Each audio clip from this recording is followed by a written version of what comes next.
ఇది విన్నాక నిజంగా చాలా హ్యాపీగా అనిపించింది. మీకు ఎంతమందికి అనిపించిందో కామెంట్ చేయండి. తల్లిదండ్రులు బాగోగులు చూడకపోతే ఆస్తి వెనక్కి తీసుకోవచ్చు అని బాంబే హైకోర్టు అయితే తీర్పిచ్చిందనమాట. కొంతమంది మనుషులు ఆస్తుల కోసమే తల్లిదండ్రులతో ఉంటారు. ఇంకొంతమంది మంచిగా ఉంటారనమాట. ఇంకొంతమంది ఆస్తులు తీసుకున్న తర్వాత తల్లిదండ్రులని బయటకు గెంటేస్తారు. ఎంతమంది ఆశ్రమాలు లేవు ఇప్పుడు.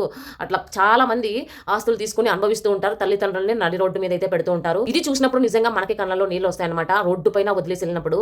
సో ఇప్పుడైతే మనకి బాంబే హైకోర్టు అయితే తీర్పిచ్చిందనమాట. ఆస్తులు అనుభవిస్తూ ఉన్నారు, తల్లిదండ్రులు బయటకు గెంటేస్తూ ఉన్నారనే ఉద్దేశంతో సో వాళ్ళు గనక మిమ్మల్ని చూసుకోకపోతే మీ ఆస్తులు మీరు రిటర్న్ తీసుకోవచ్చు అని చెప్పి కోర్టు అయితే తీర్పిచ్చింది.